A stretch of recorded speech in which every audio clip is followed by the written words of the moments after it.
ప్రేమ నమ్మకం కలిగిన మా పరలోకపు తండ్రి, నీ అత్యంత కృపను బట్టి నీ ఘనమైన నామానికి స్తుతులు స్తోత్రాలు చెల్లించుకుంటున్నాం. మీరు మా జీవితాల్లో ఇచ్చిన ఒక దినాన్ని బట్టి వందనాలయ్యా. ఈ దినం సజీవులక్కలో ఉండి నీ వాక్యపు ఎదుట మేము మరొకసారి మమ్మల్ని జ్ఞాపకం చేసుకున్నందుకు వందనాలు. కొద్ది నిమిషాలు మమ్మల్ని నీ వాక్యపు వెలుగులో నడిపించండి. నీ ఆత్మచేత మమ్మల్ని ముద్రించండి. గ్రహించుకునే హృదయమును హత్తుకునే మనసును మాకు దయచేయండి. యేసు క్రీస్తు వారి నామమును బట్టి వేడుకుంటున్నాం తండ్రి, ఆమేన్. అందరికీ వందనాలు.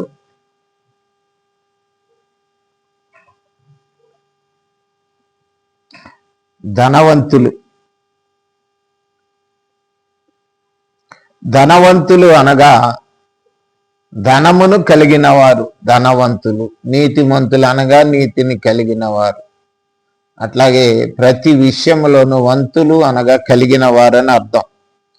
ఈ లోకంలో ధనవంతులు అనేవాళ్ళు చాలా మంది చాలా విధాలుగా ఉన్నారు.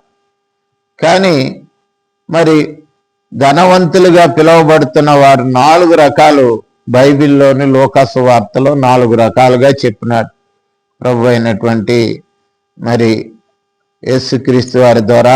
లోకాసు వార్తలో మరి లోకా గారు రాసినటువంటి సువార్త 12వ అధ్యాయంలో 16వ వచనం నుంచి 20వ వచనం వరకు చూసినట్లయితే, మరియు ఆయన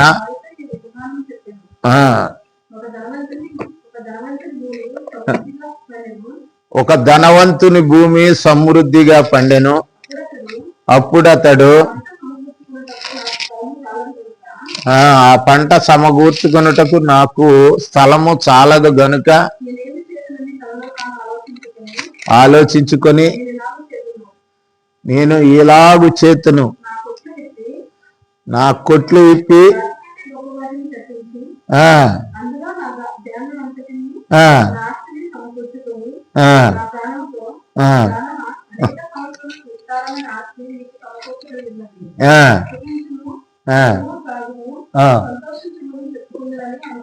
అనుకునేను.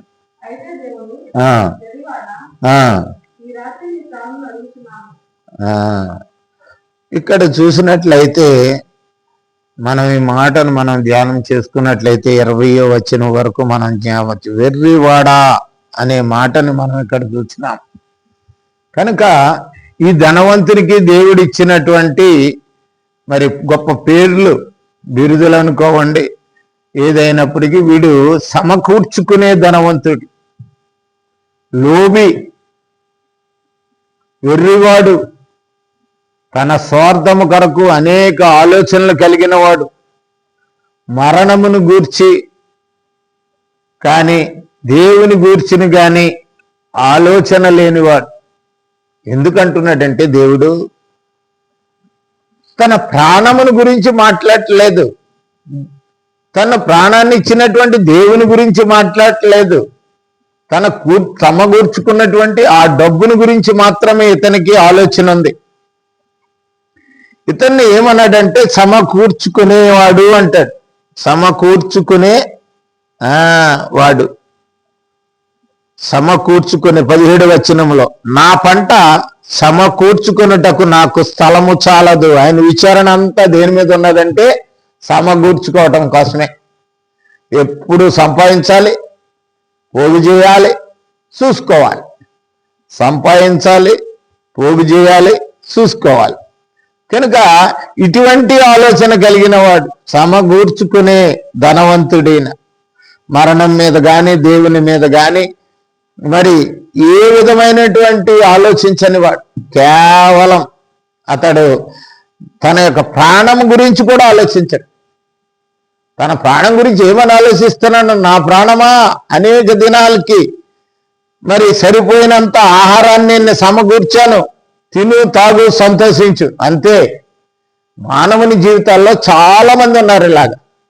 సమకూరుస్తారు, కనీసం ఆ సంపాదించిన దాంతో తృప్తి పొందలేరు, సంపాదించిన దాంతో వాళ్ళు తినలేరు, ఒకరికి పెట్టలేరు, దేవునికి ఇవ్వలేరు, దేవునికి కూడా ఇవ్వని పరిస్థితులు వాళ్ళలో ఉన్నాయి. చాలా భయంకరం ఇటువంటి వాళ్ళు. కనుక వీళ్ళ గురించి దేవుడు చాలా మరి ఈ తృప్తి లేనివాడు, తృప్తి అనేది కూడా లేదు. ఇంకా అనేక దినాలకి నేను సరిపోయినంత ఆహారం ఉన్నది అని తను ప్రాణము గురించి ఆలోచన చేసుకుంటున్నాడు. కానీ లోకసువార్త 12వ అధ్యాయము 15వ వచనంలో ఉన్న మాటను మళ్ళీ మనం ఒకసారి జ్ఞాపకం చేసుకుందాం.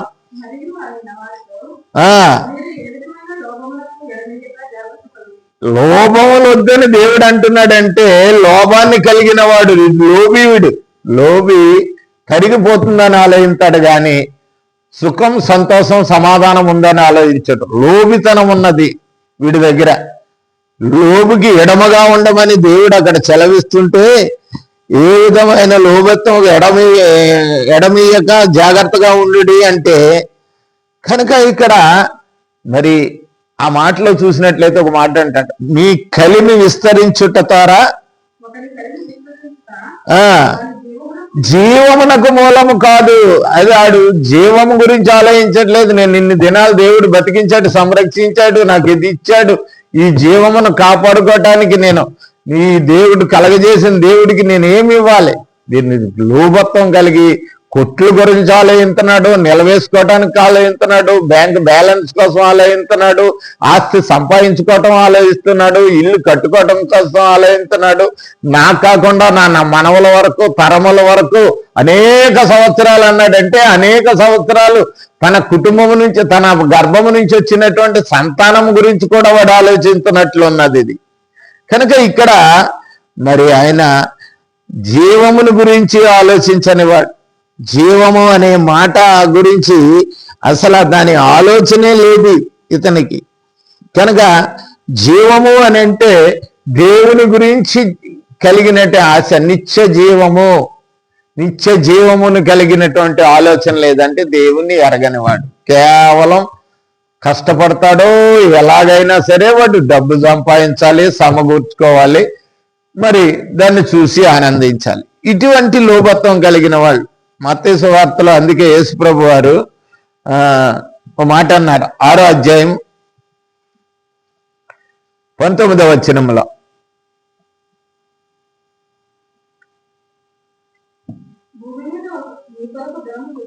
భూమి మీద మీ కొరకు ధనము కూర్చుకొనడి. భూ సంబంధమైన, భూమి మీద ధనం అంటే భూ సంబంధమైన ధనమును ఇక్కడ సమకూర్చుకున్నట్లయితే చిమ్మటయు, తుప్పును, పట్టును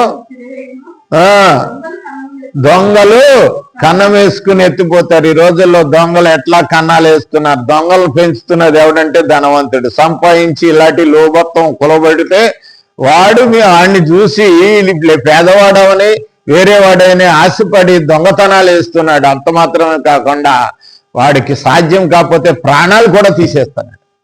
ఎంత దౌర్భాగ్య స్థితి! ప్రాణాలు కూడా తీసి తన మెడలో ఉన్నది తనది తీసుకుపోతున్నాడు.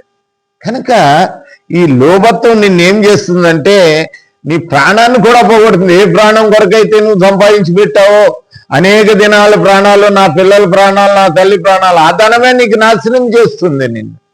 కనుక అదే అంటున్నాడు, పరలోక ధనం సంపాదించి లోకంలో ఉండగా, భూలోక ధనం కాదు.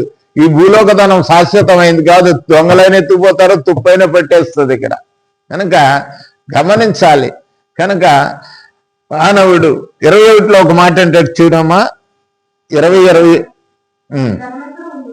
మీ ధనము ఎక్కడ ఉండునో, అది ఈ మాట అర్థం ఏమిటంటే కేవలం డబ్బు మీదే ఉంటుంది వాడికి మనసు. పిల్లల మీద ఉండదు, తన కుటుంబం మీద ఉండదు, తన జీవితం, తన ఒంటి మీద బట్టలు ఎలా వేసుకుంటున్నాడో తెలియదు, సరైన బట్ట ఉండదు, సరైన తిండి ఉండదు, సరైన పిల్లలకి సదుపాయాలు ఉండవు. వాడి జీవితంలో వాడికి ఉండవలసినటువంటి ఆలోచన ఏంటంటే అది ఒక్కటే, ఆ హృదయం అంతా డబ్బు డబ్బు డబ్బు డబ్బు డబ్బు అంటేనే ఉంటాడు వాడు. కనుక అటువంటి, అందుకే యేసుప్రభు వారేనన్ను భూమి మీద ధనం సంపాదించుకోండి, ఇక్కడ సిమెంట్లైనా కొట్టేస్తే దొంగలైనా దొంగిలించేస్తారు.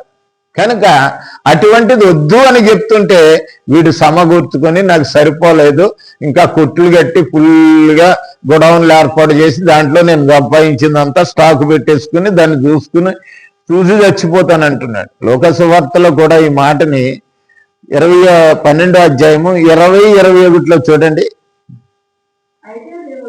అయితే దేవుడు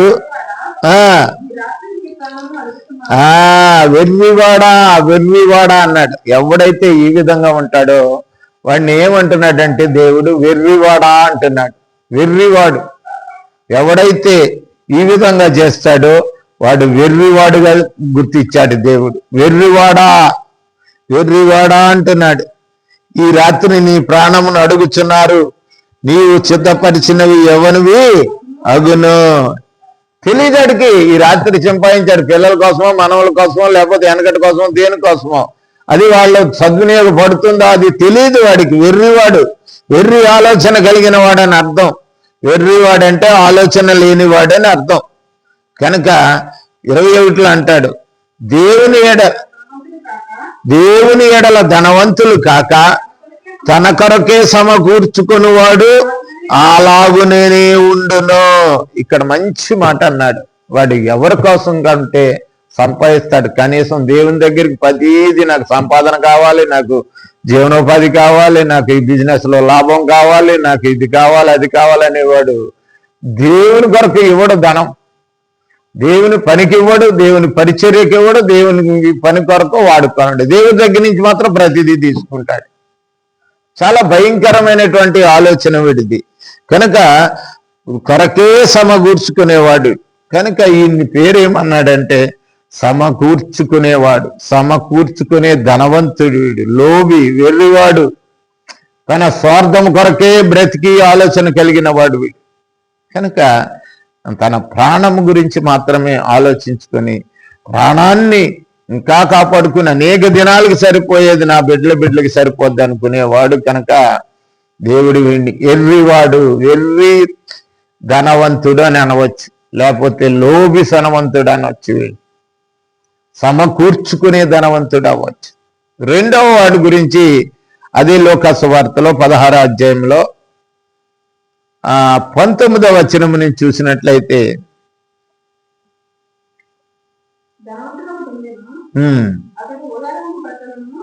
అతడు ఊదారంగు బట్టలను సన్నపు నార వస్త్రములు ధరించుకొని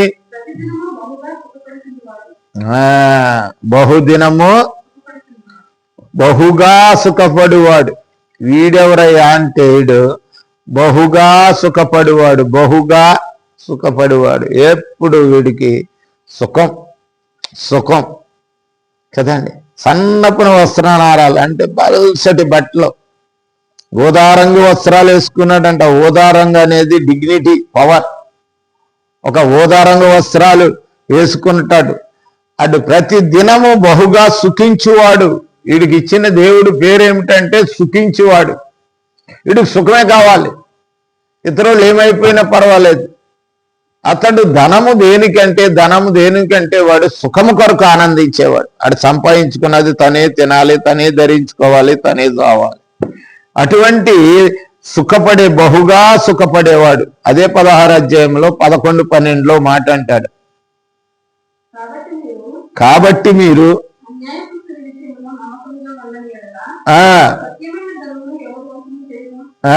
కనుక నీవు అన్యాయశిరి అయినటువంటి ఈ లోక డబ్బు మీదే నమ్మకం లేదు నీకు. దాని మీద నమ్మకం లేకుండానే దానితో నువ్వు సుఖిస్తున్నావు. దేవుడు ఆ నిత్యమైనటువంటి ఆ పరలోకపు ధన్యతను నీకు ఎవరిస్తారు? 12వ వచనంలో ఇంకా మాట ఉంది, ఉండడి ఎడల. కనుక ఎవరు ఇస్తారని అడుగుతున్నాడు.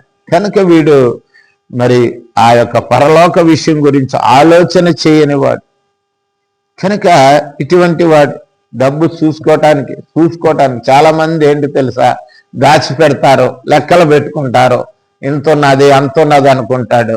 దాంతోనే కడుపు నిండుతుంది, దాంతో వాడు సుఖం. వాడు ఎంతంటే బహుగా సుఖించేవాడు, సుఖము అనుభవించేవాడు. ప్రసంగి గ్రంథంలో 5వ అధ్యాయంలో 10, 11లో అంటాడు. 10, 11లో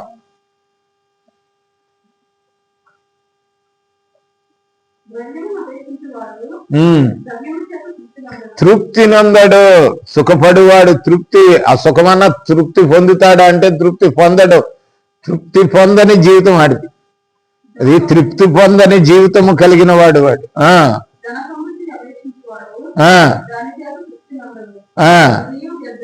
అదిను వ్యర్థమే, సుఖము పొందాడు, తృప్తి పొందాడు. లిబియా దేశపు నియంత గడాఫీ అని ఒక నియంత ఉండేవాడు లిబియా దేశానికి. వాడు తన ఇంటిని బంగారంతో కట్టుకున్నాడు, బంగారపు ఇల్లు కట్టుకున్నాడు. కానీ మరి వాడు నియంతగా మారినందుకు ఆ దేశ ప్రజల మీద తిరిగి వాణ్ణి ఏ బంగారపు ఇల్లులో కట్టుకున్నాడో ఆ బంగారపు ఇల్లులోనే వాడిని చంపేశారు. కొరియా దేశం కిమ్, ఉత్తర కొరియా కిమ్ ఇప్పటికీ ఉన్నాడు వాడు. వాళ్ళ తాతలు అందరూ కిమ్లే, వాళ్ళందరూ కూడా కిమ్ అనే పేరు కలిగిన వాళ్ళే. కనుక వాడు కూడా అంతే, సుఖం సంతోషం, వాడు సుఖం కోసం ఏదైనా చేసేస్తాడు. ప్రజలనైనా కానీ అధికారులు కానీ హత్య చేయటం కానీ చంపించటం కానీ ఏదైనా చేస్తాడు వాడు. వాడికి కావాల్సింది సుఖమే. వాడి శరీరము సుఖముగా ఉండాలి, వాడు ఒక ఉన్నతమైన అధికారంలో ఉండాలి, ఒక ఉన్నతమైన స్థితిలో వాడు మాత్రమే ఉండాలి, ఇంకెవరూ లేకూడదు. వాడు మామను చంపాడు, బామర్దిని చంపాడు, అనేక మందిని చంపాడు. ఇప్పుడు వరకు 3వ 4వగా ఉన్నాడు. కనుక ఈ యొక్క మరి బహుగా సుఖపడే ధనవంతులు ఈ లోకంలో మరి గొప్ప నియంతలుగా మారుతున్నారు, నియంతలుగా. ఆనాడు సద్దాం హుస్సేన్ అనేవాడు కూడా అంతే, దేవుణ్ణి ధిక్కరించేవాడు కాదు, ఎంతో సంపాదించాడు, బాత్రూములు కట్టుకున్నాడు, బాత్రూములు కూడా అన్ని కూడా బంగారంతో చేయించుకున్నాడు. దాన్ని చూసి మురిచాడు, సుఖపడదామనుకున్నాడు. కానీ సుఖం శాశ్వతం కాలేదు. వాడిని కూడా మరి అమెరికా దేశస్థులు చంపేశారు వాడిని. కనుక మనకి తెలిసినటువంటి రెడ్డి, మరి ఆ రెడ్డి పేరు కర్ణాటక మంత్రి, వాడు కూడా దాన్ని కూర్చోటానికి తన ఆనందం, కుర్చీ మరి సరిపోక బంగారం కుర్చీ చేయించుకుని కూర్చున్నాడంట. దాంట్లో ఇప్పటికీ ఉన్నాడు కర్ణాటక మంత్రిగానే.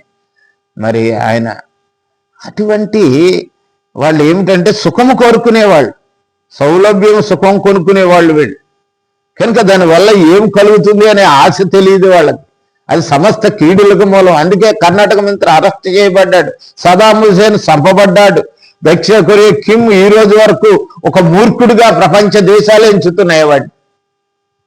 ఏ దేశంతోనూ సంబంధం ఉండదు వాడికి, వాడి దేశమే వాడిది, వాడి ప్రజలే వాళ్ళ ప్రజలు కూడా వాడి మాట వినాలి, వాడి సుఖం కోసం బతకాలి, వాడి సంతోషం కోసం బతకాలి, బహుగా సుఖపడేవాడు వాడు. కనుక ఆ విషయం అర్థం కావట్లేదు వాళ్ళకి.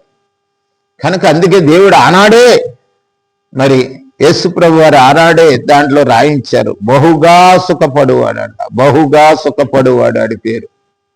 నిత్యము ధనము కొరకే బ్రతుకుతాడు, ఆస్తిని ఉన్నతమైన స్థితిలోనికి వెళ్ళటానికే బతుకుతాడు అటువంటి వాడు. కానీ ఆ ధనం తనకి ఏమైనా ఉపయోగపడుతుందా అంటే ఎందుకు ఉపయోగపడదు. ప్రసంగి గ్రంథం 5వ అధ్యాయంలో మాట చూడమ్మా, ఒకటి ప్రసంగి 5వ అధ్యాయము.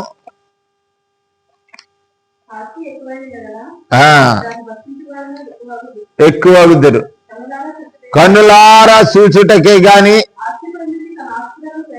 ప్రయోజనమేమి. చూసుకోవటానికి మురవటానికి ఇదే సుఖం ఆడిది. దాని సుఖం ఏంటంటే శరీరానికి కూడా వాడు చూసుకోవటానికి సుఖపడటానికి దానికే ఆడే ఆస్తి.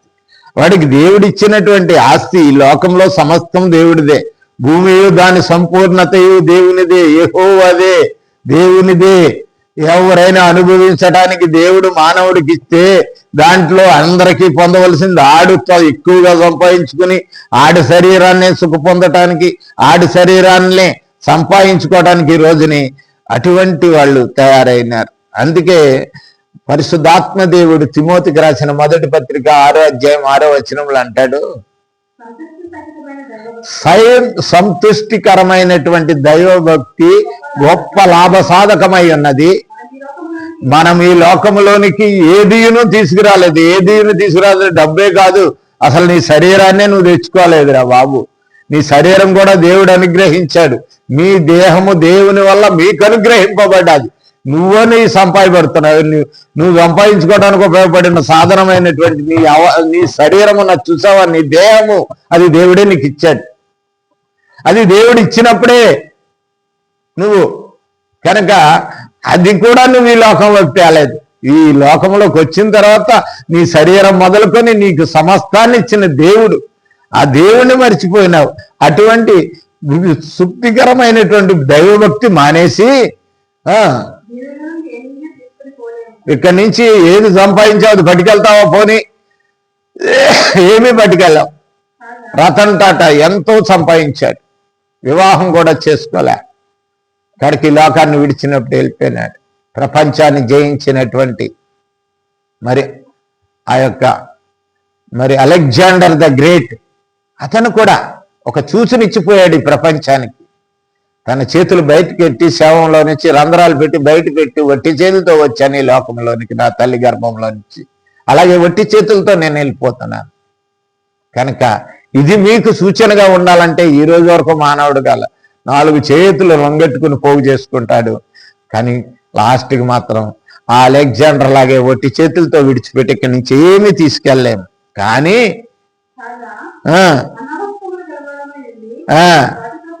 తృప్తి పొందుదము. తృప్తి పొందే స్థితి లేని వాళ్ళు చాలా మంది ఉన్నారు. తృప్తి లేని వాళ్ళు, తృప్తి లేని జీవితం వాళ్ళకి. ఎంత సంపాదించినా తృప్తి ఉండదు, ఎంతున్నా తృప్తి ఉండదు.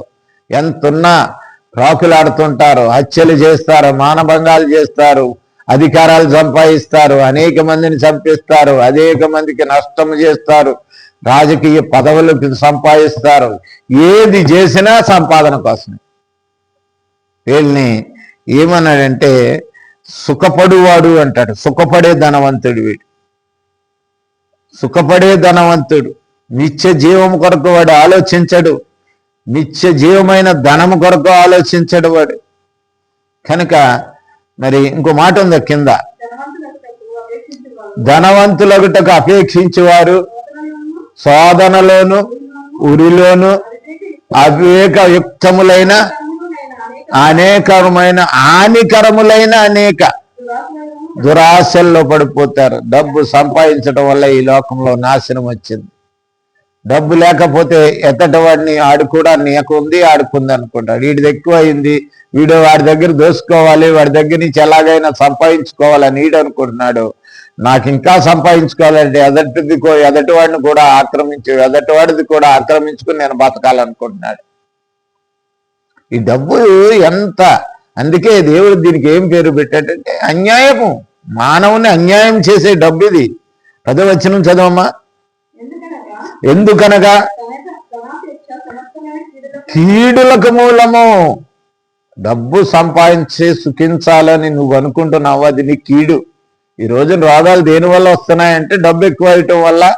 తనకు తినేటువంటి తిండిలో ఈ నాణ్యత లేక ఎదటివాడు మోసం చేస్తున్నాడు. ప్రతి వాడు కూడా ఈ డబ్బు వల్ల ఈ లోకం నాశనం అయిపోతుంది. ఈ డబ్బు ద్వారానే మరి సమస్త కీడులు వస్తున్నాయి. డబ్బు ఎక్కువైతే ఈ లోకంలో మరి ఒకరినొకరు చంపుకుంటున్నారు, ఒకరినొకరు మర్డర్ చేస్తున్నారు, ఒక దేశం మీదకి ఒక దేశం పడుతుంది. ఎక్కడ చూసినప్పటికీ అటువంటి పరిస్థితులు ఉన్నాయి. కనుక ఆ రోజు నుంచి ఈ రోజు వరకు ధనము వల్ల సమస్త కీడులకు మూలమని ఆనాడు మరి దేవుడు చెప్పాడంటే ఈ రోజు వరకు మానవుడు దాని గురించి గ్రహించలేని పరిస్థితులుగా ఉన్నాడు. 3వ వాడు ఎవరంటే లోకాసు వార్త 18వ అధ్యాయము 18వ వచనం నుంచి 25వ వచనం.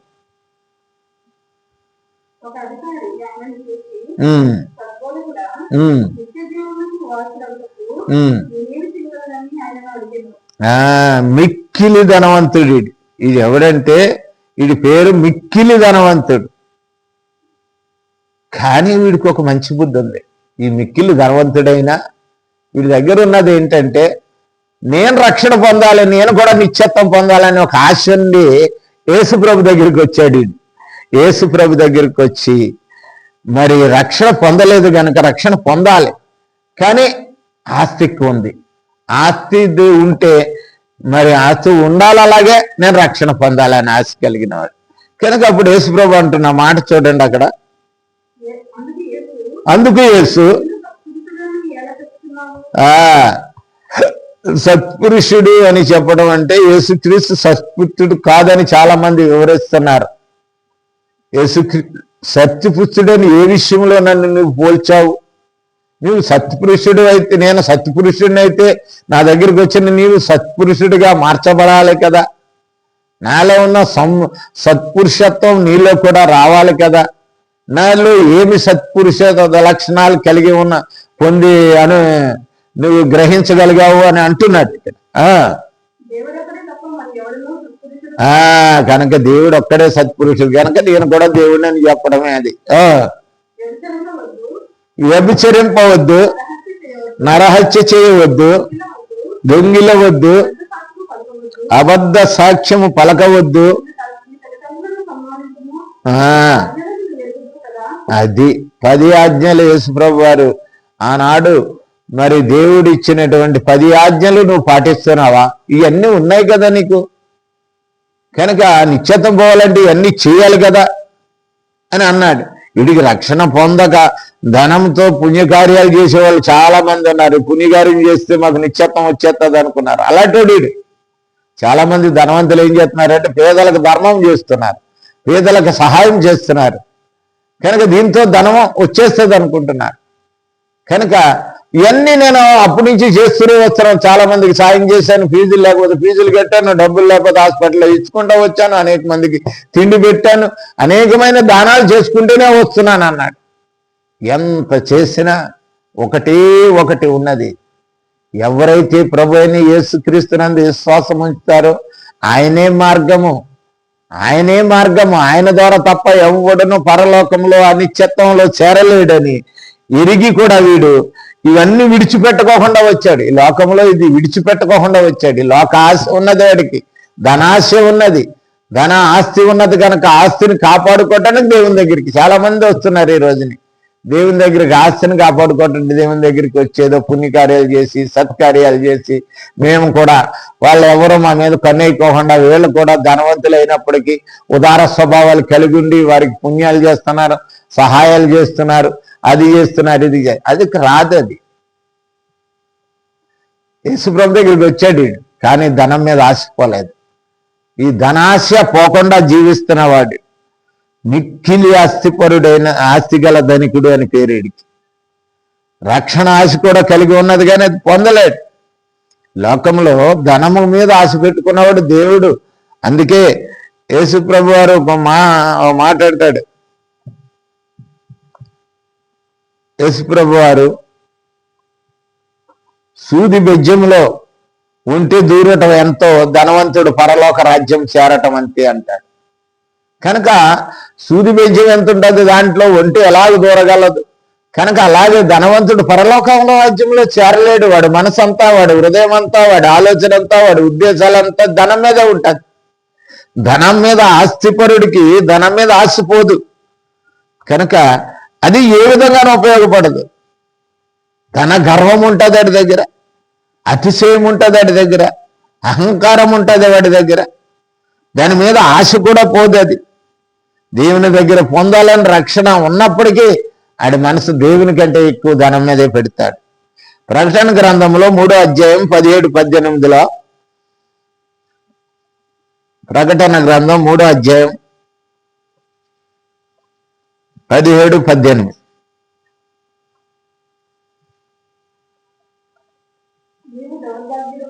నీవు దౌర్భాగ్యుడవును, దిక్కిమాలిన వాడవను, దరిద్రుడవును, గుడ్డివాడవను, దిగంబరుడవై ఉన్నావని ఎరుగక నేను ధనవంతుడను, ధనవృద్ధి చేసుకుని ఉన్నాను. ఇక్కడ కొన్ని మాటలు మనం చూసినట్లయితే నీవు దౌర్భాగ్యుడు అంటున్నాడు. దౌర్భాగ్యుడు అంటే లోకంలో ఉన్న వాళ్ళకంటే అందరికంటే దౌర్భాగ్యుడు. ఎందుకంటే దేవుణ్ణి ఎరగని వాడు ఎవడున్నాడో, దేవుని మీద నిరీక్షణ కలిగిన మన జీవాన్ని మనల్ని పోషించి సంరక్షించి కాపాడుతున్నవాడు దేవుడే. గనక ముఖ్యంగా డబ్బు ఉన్నప్పటికీ దేవుడి మీద నమ్మకం ఉండాలని లేనివాడు కనుక వీడిని ఏమంటున్నాడు అంటే దౌర్భాగ్యుడు అంటాడు. దిక్కిమాలిన వాడు కష్టం వచ్చినప్పుడు, ఆపద్దినాలు వచ్చినప్పుడు, కష్టదినాలు వచ్చినప్పుడు వాడికి దిక్కి లోకంలో ఎవడో ఉండడం. కనుక దిక్కు లేదు వాడికి. ఎవరైనా మరి దరిద్రుడైనప్పటికీ పేదవాడైనప్పటికీ దేవుడిని నమ్ముకున్నాడు, దేవుడు దిక్కడుకుంటాడు. వాడు దరిద్రము ధన్యకరంగా మార్చబడుతుంది పేదవాడైనప్పటికీ. కానీ వీడు అటువంటి వాడు కాదు కదా, దౌర్భాగ్యుడు, దిక్కుమాలిన వాడవును, దరిద్రుడవును. దరిద్రం, తినలేడు, సంతోషించలేడు, ఆస్తిని చూసుకోవటానికే, కన్నలారా చూసుకోవటానికే పనికి వస్తుంది, దేనికి పనికిరాదు. గుడ్డి వాడవు, ఎప్పుడు డబ్బు వచ్చిందో వాడు కళ్ళు నెత్తి మీద ఎక్కాయంటారు. అంటే కింద ఏమి కనపడదాడికి. గుడ్డితనముగా ప్రవర్తిస్తాడు, తెలివిగా ప్రవర్తించాడు, ఆలోచన లేనివాడిగా ప్రవర్తిస్తాడు, మరి మూర్ఖుడిగా ఒక మృగవ లక్షణాలు కలిగి జీవిస్తాడు వాడి పనులు, వాడి కార్యక్రమాలు. అందుకే వాడిని ఏమన్నాడంటే గుడ్డి వాడవు. ఇంకోటి ఏమన్నాడంటే దిగంబరు అయి ఉన్నావని ఎరుగక అంటాడు. దిగంబరుడు అంటే దేవుని కలగని నీతి లేని ప్రతివాడు దిగంబరుడే. ఆనాడు ఆదాం మరి దేవునితో సహవాసం చేసి కలిగినటువంటి నీతిని పోగొట్టుకొని దిగంబరని మరి ఆ యొక్క అంజూరపు ఆకులు చుట్టుకున్నాడు. ఆకులు ఎండిపోతాయి, ఆకులు జీవితము పచ్చ జీవితం అనుకుంటాడు, కానీ అది నీ శరీరాన్ని కప్పలేదు. నిశ్చత్వం ఇచ్చే క్రీస్తు రక్షణే నీకు, క్రీస్తు రక్షణే, క్రీస్తులో నువ్వు పొందిన రక్షణ నీకు కాపుదల ఇస్తుంది. కనుక దిగంబరత్వం పోగొట్టేది ఎవరో అంటే నిన్ను సిగ్గుపడకోకుండా చేసింది ప్రభు అయిన యేసుక్రీస్తు మాత్రమే చేయగలడు. మానవుడు ఈ రోజున చాలా ప్రయత్నాలు చేస్తున్నాడు, కానీ వ్యర్థం అవన్నీ. యేసుక్రీస్తు లేని రక్షణ, యేసుక్రీస్తులో లేని రక్షణ నీ జీవితానికి అది సిగ్గును తీసేది కానీ సిగ్గుపరిచేదే కానీ సిగ్గును తీసివేసేది కాదు, సిగ్గు పడుకోకుండా చేయదు. దిగంబరు అన్నాడు. అందుకే దిగంబరత్వం. ఏనాడైతే పేతురు యేసుప్రభు నిడిచి చేపలట్టడానికి వెళ్ళిపోయినాడు, యేసుప్రభు అని తెలిసిన వెంటనే సముద్రంలో ఉరికేశాడు. కారణం అతడు దేశప్రభు మాటల్ని నిరాకరించాడు. మీరు సమస్త సృష్టికి వెళ్ళి సమస్త జనులను నా శిష్యులుగా చేయండి, సమస్త జనులకు నా సువార్త ప్రకటించండి అన్నాడు యేసుప్రభు. కానీ తన పొట్ట కోసం, తన పని కోసం దేవుని మాటను విడిచి మరి సముద్రానికి వెళ్ళిపోయినాడు, చేపలు పట్టడానికి వెళ్ళిపోయినాడు. యేసు ప్రభు వచ్చినప్పుడు సమృద్ధి కలిగినప్పుడు నిజంగా నా జీవితంలో లేని దాన్ని ఉన్నట్టుగా సమృద్ధిగా 153 చేపలను కలగజేసిన వారు ఎవరో కాదు ఇది యేసు ప్రభు అని గుర్తించినప్పుడు సిగ్గుపడ్డాడు. మన జీవితాల్లో కూడా చాలా మంది ఏంటంటే దేవుడు కాదని లోకంలో పరిగెడతాం, లోకంలో ఏదేదో సంపాదించాలి, ఏదేదో చేయాలనుకుంటాం.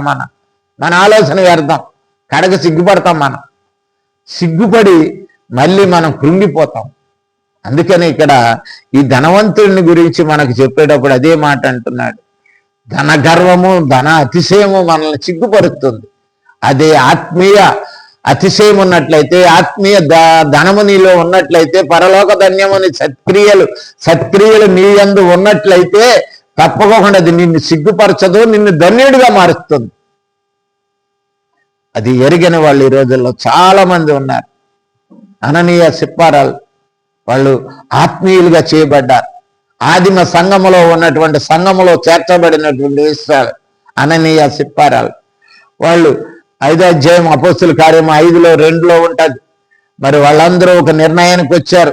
ఆ యొక్క ఆదిమ సంఘము అంతా ఒక నిర్ణయానికి వచ్చి మనం అనునిత్యము దేవునిలో గడపాలి, ఇంకా మనకు ఆస్తిపాస్తులు ఉన్నాయన్నీ అమ్ముకుని ఎవడు స్థిరాస్తులున్నా మరి ధనమున్నా ఏదున్నా వచ్చి అపోస్తుల పాదాల దగ్గర పెట్టి సమిష్టిగా బ్రతుకుతాం, సమిష్టిగా దేవుని సువార్త చేద్దాం, సమిష్టిగా దేవుణ్ణి ప్రకటిద్దాం. కనుక ఎవరికి ఆస్తులు ఉన్నట్లయితే మనకి వేరే ఆలోచన వస్తుంది, అదేమి సంబంధం లేదు. మనకి ఏది ఉండాలి, కూడు ఉండాలి, గుడ్డు ఉండాలి. ఈ రెండు మనకి దేవుడు ఇస్తున్నాడు. కనుక మనం ఏం అవసరం లేదు, దేవుని సువార్త చెప్పాలని నిర్ణయించుకుని మరి భూమి అమ్మడానికి వెళ్ళిన అననీయ సిప్పారాలకి మరి అమ్మిన ధనాన్ని అంతటిని ఇచ్చేయకోకుండా కొంత ధనం దాచుకుని వచ్చి మరి ఇంతేవి అమ్మాము అని చెప్పిచ్చారు. కనుక వాళ్ళకి ఇంకా పోలేదు, వాళ్ళకి ఇంకా ధనం మీద ఆశపోలేదు. కనుక పరిశుద్ధాత్మను మోసం చేయాలనుకుంటున్నాడు. కనుక చూడండి బర్నబా గురించి అపోస్తుల కార్యం 4వ అధ్యాయము 36-37 అపోస్తుల కార్యంలో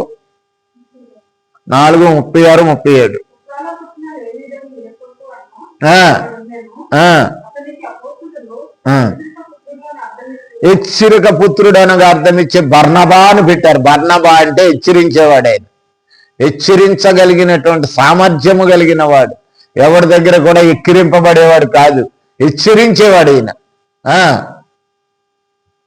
తర్వాత భూమి గలవాడయ్యుండి, ఆస్తిపరుడయ్యుండి దాన్ని అమ్మి,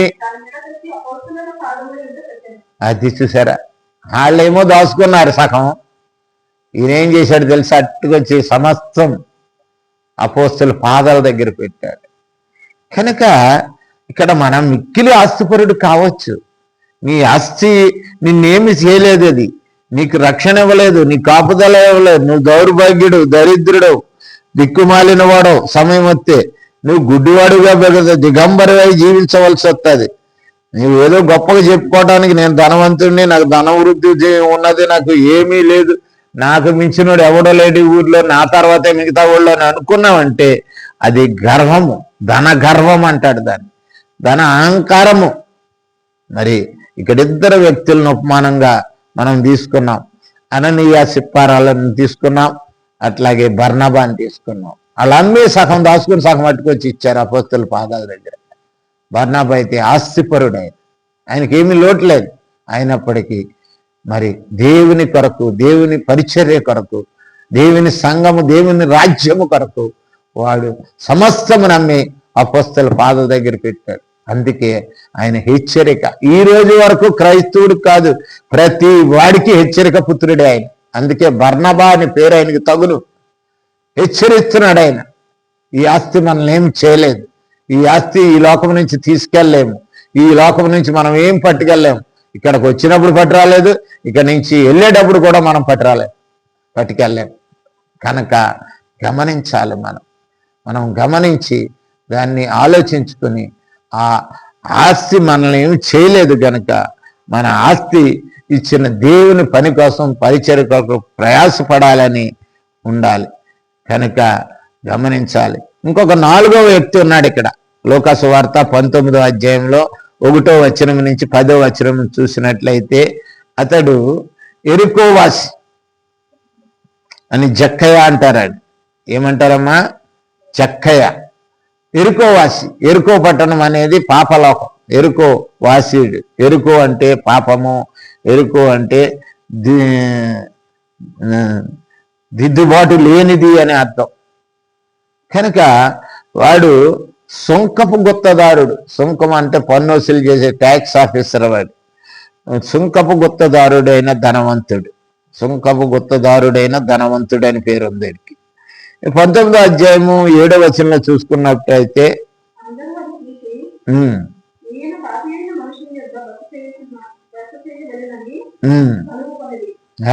ఈ వచనముల్లో లూకాసు వార్త 19వ అధ్యాయము 1వ వచనం నుండి 10వ వచనం వరకు చూసినట్లయితే ఇక్కడున్న మాటలు ఏమిటంటే, వీడు ఒక రోజున ఎంతో సంపాదించాడు, మంచి డబ్బు సంపాదించాడు.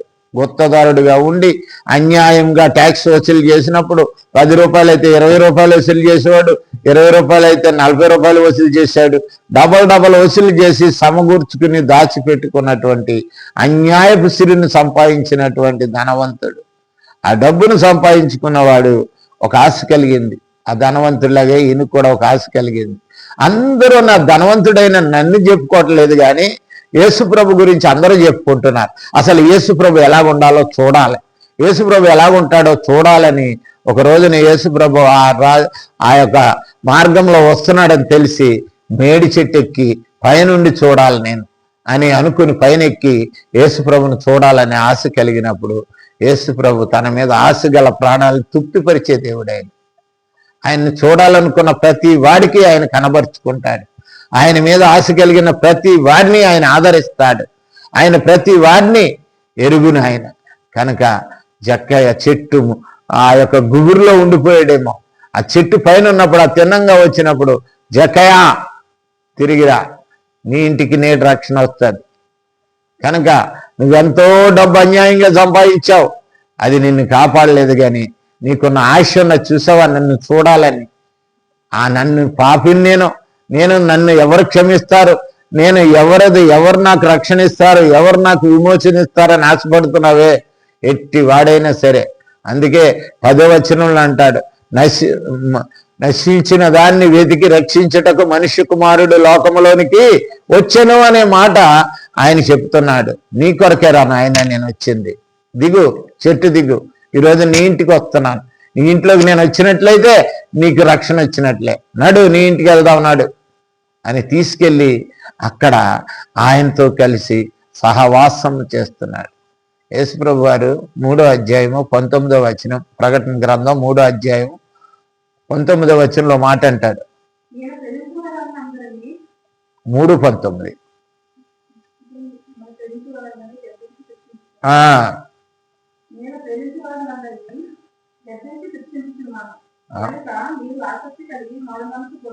అది 2:19 చూడమ్మా అక్కడ ప్రకటన గ్రంథం.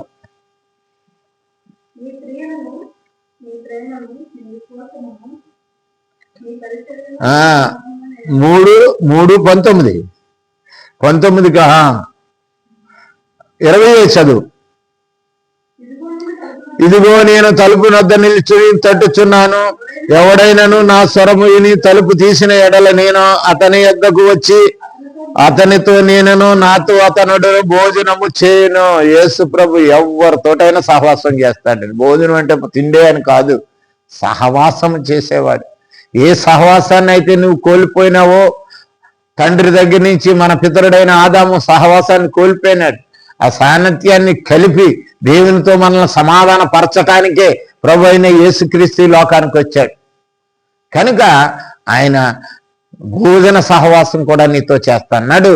ఈరోజు నీకు నీ ఇంటికి రక్షణ వచ్చిందంటే వీళ్ళందరూ అంటున్నారు 7వ వచనంలో, వీడు అన్యాయస్తుడైనటువంటి వాడితో సహవాసం చేస్తున్నాడు, పాపులతో సహవాసం చేస్తున్నాడని యేసు ప్రభుని నిందించారు, వాళ్ళు నింద వేశారు. 19:9 చూడు.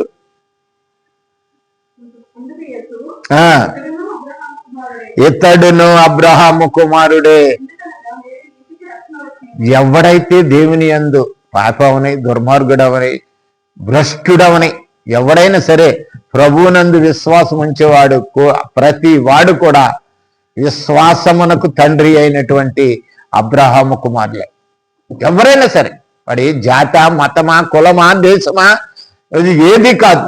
నువ్వు ఎటువంటి వాడివైనా సరే, దౌర్భాగ్యుడైనా ఒక్కసారి ప్రభు అయిన యేసుక్రీస్తును నువ్వు తెలుసుకున్నట్లయితే, ఆయన్ని చూడాలని, ఆయనకి ఆయన నా జీవితంలోకి రావాలని ఆశ కలిగి ఉన్నప్పుడు తప్పుకోకుండా ఆయన అంటున్నాడు, ఇతడును అబ్రహాము కుమారుడే, విశ్వాసము కలిగిన వాడే అని అర్థం.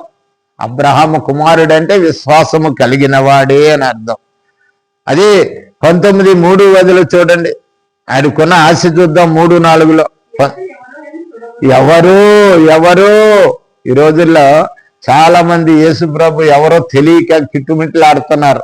ఒక అబద్ధికుడు అంటాడు, పోగోడు అది అంటాడు, ఒకడు ఇది అంటాడు, యేసు ప్రభు పాత్రే లేదంటాడు, యేసు ప్రభు లేనే లేదంటాడు, ఎన్నో అంటాడు. కానీ వీడి ఆశ ఏమిటంటే ఎవరో నీ జీవితంలో, నా జీవితంలో కూడా అటువంటి ఆలోచన రావాలి. అసలు యేసు ప్రభు ఎవరు అని ఆలోచన వచ్చినప్పుడు యేసు ప్రభు నీలోనికి వస్తాడు, ఎవరో తను కనపరుచుకుంటాడు, ఆ రక్షణ భాగ్యం నీకు ఇస్తాడు. నిన్ను ఎరిగిన వాడిగా చేస్తే, నువ్వు ఎరిగిన వాడిగా ఆయన ఉంటాడు నీ పక్షాన.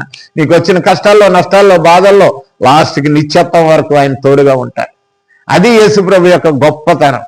కనుక చూడగోరాడు అంటాడు, కానీ చూడాలనే ఆశ వచ్చిన ఆయన ఇంటిలో ఆయన భోజనంతో సహవాసం చేయటం కాకుండా ఆయనకి రక్షణ దయచేశాడు, రక్షణ ఇచ్చాడు ఆయనకి. కనుక అదే లోకాసు వార్త మరి 19:8 మాట ఒకటి ఉంది. ఇదిగో ప్రభువా, నా ఆస్తిలో సగభాగము. అది ఏదైనా సరే మనిషికి ఉన్నది పోగొట్టుకుంటేనే వేరేది వస్తుంది. పాత నీరు పోతేనే కొత్త నీరు వస్తుంది. పాత నీరు పోకుండా కొత్త నీరు కలిసి ఉండదు ఎప్పుడు. కొత్త నీరు వేరే ఉంటుంది, పాత నీరు వేరే ఉంటుంది. నీ పాతపు అలవాట్లు, పాత పద్ధతులు, పాత ఆలోచనలు, పాత తలంపులు పోయినప్పుడు మాత్రమే కొత్తది వస్తుంది. వాడు ఎంతవరకు సంపాదించాలి, పోగేయాలి, ఆస్తి సంపాదించాలి, అన్యాయంగా తీసుకోవాలని చక్కగా ఆలోచించుకుని అనేక ట్యాక్సుల విషయంలో అనేక మందిని కష్టపెట్టాడు. ఇప్పుడు అంటున్నాడు రక్షణ వచ్చింది కనుక. ఏ మనిషికైనా ప్రభు అనే ధనాన్ని సంపాదించినప్పుడు, యేసుక్రీస్తు అనే పరలోక ధనాన్ని సంపాదించినప్పుడు, ఆయనే సన్నిధిని సంపాదించినప్పుడు వాడికి మిగిలిన ఈ లోక సంబంధమైన ధనం వేస్ట్ అనిపిస్తుంది. అది ఇక్కడ పరిశుద్ధాత్మ దేవుడు చెప్తున్నటువంటి మాట. వేస్ట్ అడిగి లోకంలో అంత సంపాదించాడు కష్టపడి. లాస్ట్ మాట అంటున్నాడు, ప్రభువా నేను ఎవరి దగ్గరైనాను బీదలకు ఇస్తున్నా, నేను అన్యాయంగా సంపాదించింది సగం పేదలకి పంచిపెట్టేస్తాను. తీసుకుని ఎడలా 4 గంటలు ఇస్తాను. 10 రూపాయలు, రూపాయి తీసుకుంటే 4 రూపాయలు ఇస్తాను. 10 రూపాయలు తీసుకుంటే 40 రూపాయలు ఇస్తానయ్యా.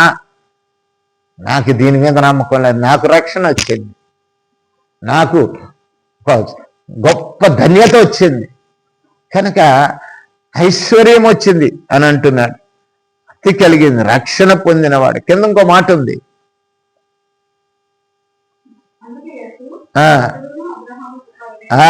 కనుక రక్షణ వచ్చిన వెంటనే ఇతడు కూడా అబ్రహాము విశ్వసించిన వాడి అబ్రహాము కుమారుడు అంటారు. కనుక మనం గమనించవలసిన విషయం ఏంటంటే ఇక్కడ 4 రకాల ధనవంతులు ఉన్నారు. ఈ భూలోకంలో ధనము సంపాదించిన వాళ్ళు 4 ఉన్నారు. ఈ 4 స్వభావాలు కలిగిన వాడు. మొదటివాడు సమకూర్చుకునేవాడు, లోబి, వెర్రివాడు. రెండోవాడు బహుగా సుఖపడువాడు, ధనముడు.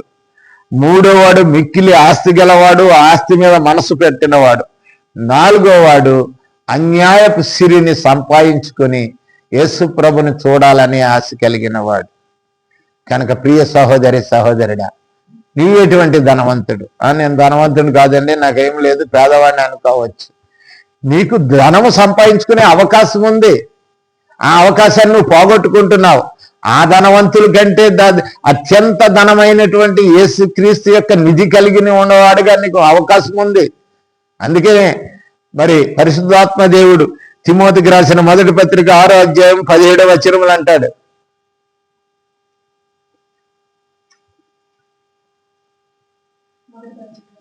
మొదటి పత్రిక 6:17, 19 ఇహమందు ధనవంతులైన వారు గర్విష్ఠులు కాక అస్థిరమైన ధనము. అస్థిరమైన ధనము, గమనించాలి ఈ మాటని.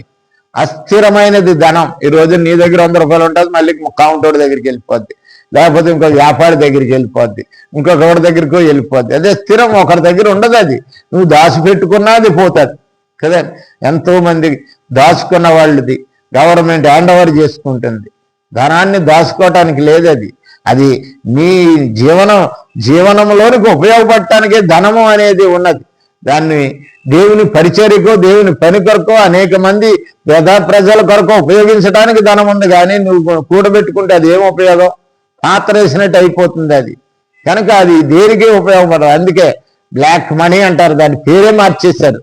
అది నల్లది, తెల్లది కాదు. అది ఎవడైతే దాచుకుంటాడో వాడు గర్వం ఉండకూడదు. నాకు డబ్బు ఉంది, నా బ్యాంకులో బ్యాలెన్స్ ఉంది, లేకపోతే నా కొట్లో ఇది ఉంది, నాకు ఇంత భూమి ఉంది, నాకు ఇంత ఐశ్వర్యం ఉంది అని, ఈ లోకంలో ఇంత ధనం ఉంది అనుకున్నవాడు ప్రతి వాడు కూడా మరి వాడికి ఆయన చెప్తున్నటువంటి మాట ఏంటంటే 17లో ఇహమందు ధనవంతులైన వారు గర్విష్ఠులు కాక. గర్విష్ఠులు అయిపోతారు. చాలా మంది గర్వంతో ఉంటారు. గర్వం, ధనం వచ్చిందంటేనే గర్వం వస్తుంది, ధనం ఉన్నదంటే గర్వం వస్తుంది. కనుక గర్విష్ఠులు కాక. ఏమి ధనం అది? అస్థిరమైన ధనము. గమ్మగా పెట్టుకోవాలి. స్థిరము కానిది, అస్థిరమైన నమ్మకం పెట్టుకొనక సుఖముగా అనుభవించుటకు సమస్తమును మనకు ధారాళంగా దయచేసు దేవుని యందే నమ్మిక ఉంచు అని ఆజ్ఞాపించెను. కనుక నువ్వు స్థిరమైనటువంటి ధనం నువ్వు నమ్ముకుంటే, నమ్ముకున్న మాటను వమ్ము చేయని దేవుడు నీకున్నాడు. ఆయనే ధారాళంగా నీకు ఇచ్చే ధనం. ఆ ధనము ఎవరైనంటే ప్రభు అయినటువంటి యేసుక్రీస్తు. ఆయన యందే నీకు ధారాళత దొరుకుతుంది. సుఖముగా జీవిస్తాము, సుఖముగా అనుభవించుటకన్నాడు ఇక్కడ. సుఖముగా నువ్వు అనుభవిస్తావు. ఈ లోకంలో నీ జీవితాన్ని సుఖముగా, సంతోషంగా, సమాధానంగా అనుభవించే దేవుని యందు నమ్మిక ఉంచాలి. కానీ అస్థిరముగా అయినటువంటి డబ్బు మీద ఆ రోజుని నమ్మకం ఉంచుతున్నావంటే నువ్వు సుఖం అనుభవించలేవు. నీకు వచ్చిన గర్వం ఉన్న చూసావా, అది గర్వాంధులను అడిచేస్తాడు దేవుడు. ఈ రోజుల్లో ఎంతో మంది గర్వాంధులు అణిగిపోయినారు. అనేక రాజులు, అనేక సంస్థానాలు, అనేక వంశాలు రాజులు తెగిపోయినారు. మరి ఏ రాజులైతే క్రైస్తవుల్ని లేకుండా చేయాలని రోమా సామ్రాజ్యం కంగడం కట్టుకొని కోట్ల మందిని ఆ రోజు క్రైస్తవుల్ని చంపేసింది, యూదుల్ని చంపేసింది, వాళ్ళని చెదరగొట్టేసింది. ఈ ప్రపంచాన్ని ఆక్రమించి మేమే వెళ్ళాలని ఏ సామ్రాజ్యం అయితే రోమా సామ్రాజ్యం వెళ్ళిందో ఆ సామ్రాజ్యమే ఈ రోజున దేవుని మీద నమ్మకం పెట్టుకొని రోమన్ క్యాథలిక్ అని వాళ్ళే మతాన్ని స్థాపించారు. వాళ్ళే దేవుని దగ్గరికి వచ్చారు. తప్పదు, తప్పదు. మానవ జీవితంలో తప్పదు. ధారాళంగా ఇచ్చేవాడు దేవుడనే. దేవుడు తప్పితే ఏది కూడా నీకు సుఖాన్ని, సంతోషాన్ని, సమాధానాన్ని, నెమ్మదిని ఇవ్వలేదు. ఆయన ఒక్కడే ఇవ్వగలడు. 18-19లో వారు వాస్తవమైన జీవమును సంపాదించుకుని నిమిత్తము, వాస్తవమైన జీవము. ఈ లోకములో జీవము లేదు నీకు, ఎప్పుడైనా చచ్చిపోవాలి. ఈ జీవం శాశ్వతమైనది కాదు. ఇక్కడ నీకు పౌరస్థితి లేదు. ఇది నీ దేశము కాదు, నా దేశము కాదు, మన దేశము కాదు, మనం ఇక్కడి వారము కాదు. పరలోకము నుండి దేవునిలో నుంచి ఈ లోకములో కొద్ది దినాలు బ్రతకటానికి దేవుడు ఇక్కడ కలగజేశాడు. తన కుమారుడైన క్రీస్తు స్వారూప్యములోకి మార్చాడు.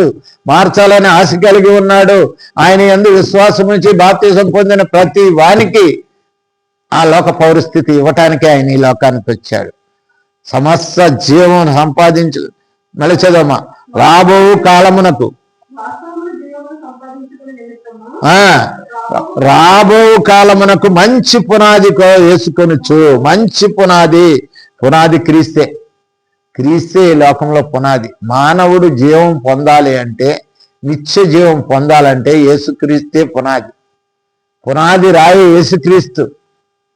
రాయైన ఆయన రాయగా వచ్చాడు, సజీవమైన రాయిగా వచ్చాడు. ఎంత కాలమైన ముందు, ఇప్పుడు, ఎప్పుడైనా ఉండే సజీవమైన రాయి అది. కనుక ఆ పునాది ఆయన మీద వేసుకోవాలి. అందుకే అంటాడు ఎక్కడంటే మత్తయి సువార్త 7వ అధ్యాయము 24వ వచనం,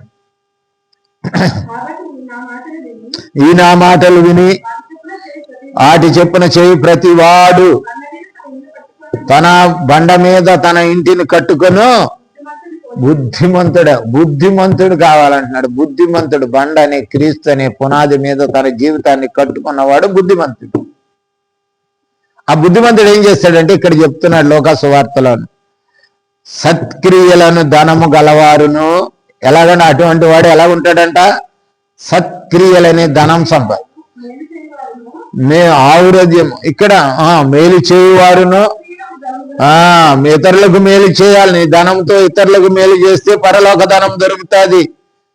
పరలోక ధనం దొరకాలి అని అంటే ఇతరులకు మేలు చేయాలి. నీ డబ్బుని ఇతరులకు పెట్టాలి. ఇతరులకు సంపాదించింది ఇతరులకి వాడుకోవాలి. సత్క్రియలు అని ధనము గలవారును, ఔదర్యము గలవారు. ఉదార స్వభావం అంటే కరుణ కలిగిన వారు, కనికరము కలిగిన వారు, పాలిచ్చువారని ఉండేవాళ్ళనని వారికి ఆజ్ఞాపించేవాడు. వీడు నిజమైనటువంటి ధనవంతుడు. నిజమైన ధనవంతుడు ఎవరంటే వీడు రాబో కాలానికి మంచి పునాది కొరకు మరి మేలు చేయాలి. సత్క్రియలు అనే ధనాన్ని సంపాదించుకోవాలి. ఔందర్యము అనగా దయా దాక్షిణ్య గుణము కలిగి గలవాడుగా ఉండాలి. ధనముతో ఇతరులకు పాలు ఇచ్చేవాడుగా, ఇతరులకు ఆతిథ్యం ఇచ్చేవాడుగా, ఇతరులను ఆదరించేవాడుగా, కష్ట నష్టాల్లో వాదించేవాడుగా. కనుక ఈ రోజుల్లో చాలా మంది అంటుంటారు, మేము ఇది చేస్తున్నాం కదా, ఇది ఒక పని చేస్తున్నాం, మీకు ఆ పని చేయండి. లేదు, ఆ ధనము అక్కడ పడేసి వచ్చాడు జక్కయ్య, నాకొద్దది, ఇదే చాలు అనుకుని రక్షణ పట్టుకుని, రక్షణ అనే ధనాన్ని పట్టుకుని ఇంకా ఆయన జీవితాన్ని వెళ్ళగొట్టుకున్నాడు. కనుక ఈ రోజున మనం చూసుకుందాం, 4 రకాల్లో ఉన్నటువంటి ధనవంతులను చూస్తాం. కానీ వీటన్నిటికీ మించినటువంటి ధనవంతుడు మరి గర్వంతో ఉండకుండా నమ్మకమైనటువంటి మరి ధనం నమ్మకం ఉంచక సుఖముగా జీవించటానికి మరి వాడు జీవాన్ని సంపాదించుకోవటానికి క్రీస్తునందు పునాది వేసుకోవాలి. ఈరోజు నువ్వు దేవుని నమ్ముకున్నావని పేరు నీకు ఉండొచ్చేమో. హాస్పిటల్లో జాయిన్ అయిన తర్వాత చాలా మంది వెంటిలేటర్లో వేస్తారు. ఎక్కడున్నాడమ్మా, నీ జీవితము వెంటిలేటర్ జీవితం అయిపోవచ్చు, లేకపోతే నీది కోమా జీవితం అయిపోవచ్చు. కానీ యేసుక్రీస్తును కలిగిన జీవము కలిగి ఉన్నావా? ఆ జీవం కలిగి ఉన్నవాడైతే నువ్వు మాట్లాడగలవు, క్రీస్తుని గురించి మాట్లాడగలవు, క్రీస్తుని గురించి చెప్పగలవు, క్రీస్తుని గురించి పని చేయగలవు, క్రీస్తుని గురించి నడవగలవు. అటువంటి స్థితి కలిగి ఉండాలి. ఇది నిజమైన వాస్తవమైనటువంటి సంపాదన, ధనము అంటారు. అట్టి ధనంలో నువ్వు ఈ రోజున లేకపోతే దేవుని దగ్గర నుండి ఆ ధనము సంపాదించుకో, అది ధారాళముగా ఇస్తానంటున్నాడు ఆయన. ఎవరికి ఏ విధమైనటువంటి మరి ఎన్ని అన్యాయం చేసినటువంటి జక్కైనా రక్షించిన దేవుడు ఈరోజు నిన్ను నన్ను రక్షించడా, నిన్ను నన్ను క్షమించడా? దొంగతనం వేసి యేసుప్రభుతో సహితము శిలువ మీద ఉన్నటువంటి ఆ దొంగను క్షమించిన దేవుడు ఈరోజు నిన్ను నన్ను క్షమించడా? ఇక నుండి అయినా మనం ఏం చేద్దామంటే ఈ అస్థిరమైన ధనం మీద నమ్మకం పెట్టుకోవద్దు. 4 రకాల ఆలోచనతో కలిగిన ధనవంతుల్ని చూసాం. ఆ 4 రకాలు కూడా నష్టమే చేసినాయి. ఆఖరిగా మరి అస్థిరమైన ధనమును పోగొట్టుకొని స్థిరత్వం కలిగినటువంటి జక్కయ్యను గుర్తు చేసుకుంటున్నాం. అటువంటి ధనవంతులుగా మనము జీవించడానికి ప్రభు మనల్ని ఈ దినము ఆశీర్వదించును గాక. ఆమేన్.